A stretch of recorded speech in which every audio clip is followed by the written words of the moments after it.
तुमच्या लाडकी बहीण योजनेच्या अर्जात केवायसी करताना काही चूक झाली असेल तर काळजी करू नका. सरकारने अशा चुका दुरुस्त करण्यासाठी 31 मार्च 2026 पर्यंत मुदत वाढवून दिली आहे. लाडकी बहीण या अधिकृत वेबसाईटवर जा.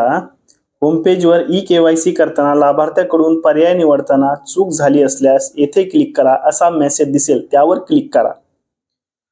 तुमचा आधार नंबर आणि दिलेला कॅप्चा कोड टाका. तुमच्या आधार लिंक मोबाईलवर OTP येईल, तो OTP व्हेरीफाय करा. महत्त्वाच्या गोष्टी लक्षात ठेवा. एकच संधी. ही चूक सुधारण्याची संधी फक्त एकदाच दिली जाते, त्यामुळे माहिती भरताना अत्यंत सावधगिरी बाळगा. दोन्ही नाही पर्याय निवडून सबमिट करा व तुमची केवायसी यशस्वीरित्या पूर्ण झालेली आहे असा मेसेज येईल. जर तुमची चूक बँक खात्याशी संबंधित असेल तर त्वरित बँकेत जाऊन आधार सीडिंग करून घ्या.